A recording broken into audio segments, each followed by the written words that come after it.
Assalamualaikum warahmatullahi wabarakatuh.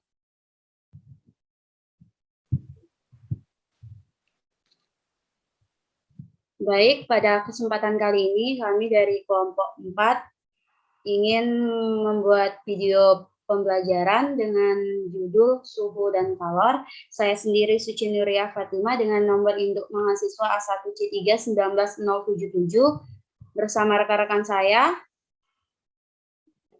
ada Miftah Abu Abirrahman dan Sri Muslimatul Husna.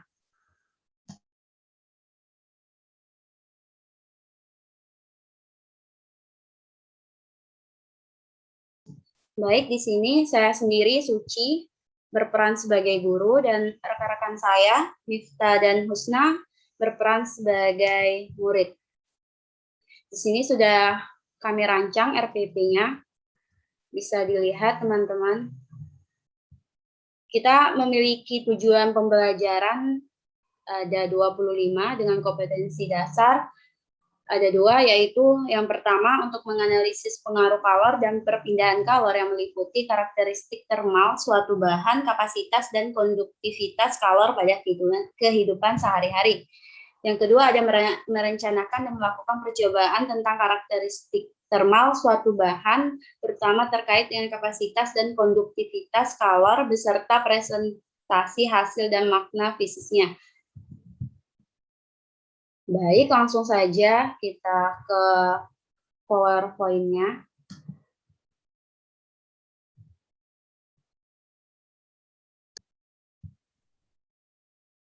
Assalamualaikum warahmatullahi wabarakatuh. Selamat pagi anak-anak.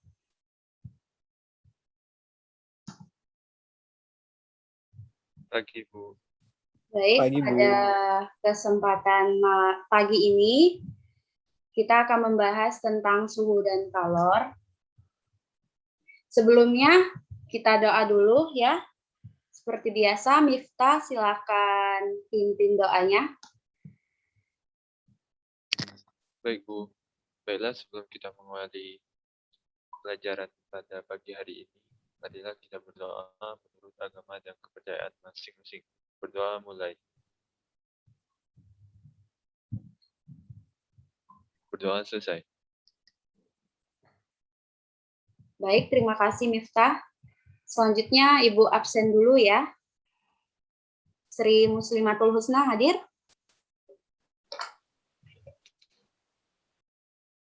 Miftah Abu Abirrahman hadir? Hadir, Bu. Oke, hadir semua ya. Baik, sebelumnya minggu kemarin Ibu udah kasih tahu ya ke murid-murid Ibu, kita akan membahas suhu dan kalor. Anak-anak udah tahu nggak suhu itu apa?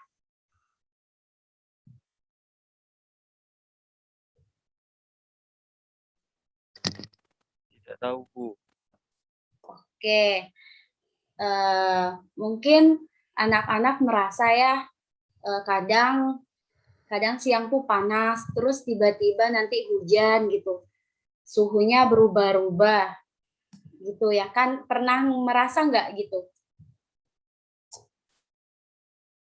Tiba-tiba suhunya dingin, tiba-tiba suhunya panas.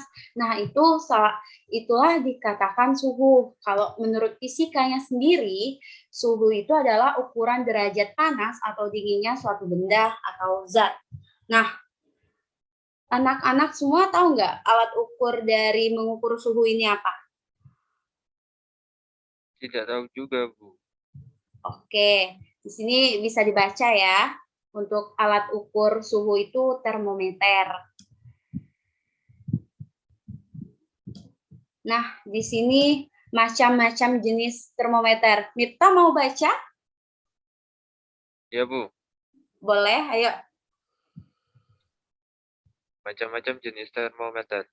Berdasarkan sifat termometrik benda, A. Termometer zat cair, salah satu termometer yang paling umum. Prinsip penggunaannya dengan memanfaatkan cairan di dalamnya. B. Termometer bimetal, biasanya digunakan pada makanan. Prinsip penggunaannya adalah dengan memanfaatkan perbedaan pemuaian dua jenis logam. C. Termometer gas, biasanya digunakan untuk mengukur benda atau ruangan. Kemudian berdasarkan hasil tampilan, termometer analog, tampilannya masih melihat angka atau jarum, petunjuk secara manual. B. Termometer digital, tampilannya terlihat secara langsung dengan digital.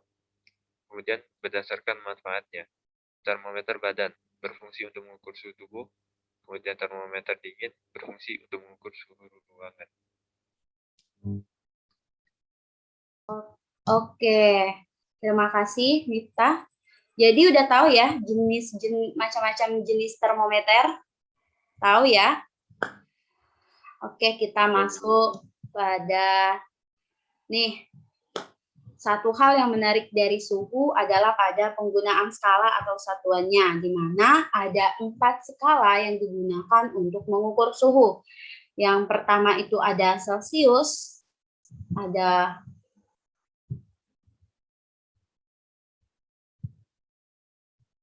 Fahrenheit, ada Kelvin, ada Reaumur. Anak-anak ada yang tahu nggak keempat ini? Tahu Bu, tapi Reaumur nggak tahu Bu. Nah, di sini ada perbandingan 4 skala pada suhu. Ada Celsius, ada derajat F, ada derajat K, ada derajat R. Di sini di mana untuk Celsius itu ditemukan oleh Andre Celsius. Makanya dinamain Celsius itu diambil dari nama penciptanya sendiri, yaitu Pak Andre Celsius. Sama seperti Fahrenheit, Kelvin, sama Reaumur. Itu kebanyakan mengambil namanya itu dari nama penemu. Kita lanjut saja ya. Untuk kalor. Tahu nggak kalor itu apa? Panas Bu. Nah, iya. Kadang kalau kita minum teh gitu kan, tiba-tiba yang panas itu terus kita pegang kan gelasnya kerasa panas ya kan?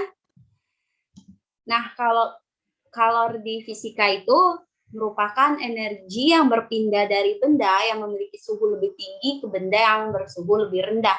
Dalam satuan internasionalnya, kalor dinyatakan dengan joule. Satuan lainnya dinyatakan dengan kalori. Nah, 1 kalori didefinisikan sebagai banyaknya kalor yang diperlukan untuk memanaskan sebanyak 1 kilogram air sebesar 1 derajat Celcius. 1 kalori sama dengan 4,2 Joule dan 1 Joule itu sama dengan 0,24 kalori. Sampai sini ada yang mau tanya atau udah paham? Paham Bu. Udah paham? Ya. Oke, kita lanjut ke kapasitas kalor. Nah, kapasitas kalor itu apa sih, Bu? Kapasitas kalor itu adalah jumlah kalor yang diserap oleh benda bermassa tertentu untuk menaikkan suhu sebesar 1 derajat Celcius. Nah, satuan kapasitas kalor itu dalam bentuk sistem internasionalnya yaitu J per K, di mana untuk persamaannya yaitu Q sama dengan M kali C kali delta T, di mana delta T ini biasanya T awal dikurang T akhir ya. Nah, untuk Q itu banyaknya kalor yang diterima atau dilepas oleh suatu benda dengan dilambangkan J. M itu massa benda yang menerima atau melepas kalor, kilogram. C itu kalor jenis zat, Joule per kilogram derajat Celcius. Dan delta T itu perubahan suhu. Sampai sini paham? Oke, kita lanjut ke contoh soal. Di sini Miftah mau baca. Berapakah kalori yang dibutuhkan untuk memanaskan 2 kg air yang bersuhu 23 derajat Celcius menjadi 100 derajat Celcius jika diketahui kalori jenis air 1000 Joule per kilogram derajat Celcius. Diketahui masanya sama dengan 2 kg. Kemudian kalori jenis airnya itu 1000 Joule per kilogram derajat Celcius. Kemudian delta T sama dengan 100 derajat Celcius dikurang 23 derajat Celcius sama dengan 77 Celcius. Kemudian ditanyanya Q atau kalor yang dibutuhkan untuk memanaskan 2 kg air tadi. Jawabannya Q sama dengan M dikali C dikali delta T, kemudian dapatkan hasil 154.000 joule atau sama dengan 154 kilojoule. Oke, baik. Terima kasih, Miftah. Di sini ada yang kurang mengerti atau nggak tahu atau nggak paham? Boleh dikasih tahu? Sudah paham, Bu? Sudah paham. Baik, untuk soal-soalnya, untuk soal latihan, sudah Ibu share ya di grup WA kita, di grup WA kelas kita. Terima kasih kepada anak murid Ibu sekalian yang sudah hadir di pertemuan virtual kita. Ibu tutup. Wassalamualaikum warahmatullahi wabarakatuh. Waalaikumsalam warahmatullahi wabarakatuh.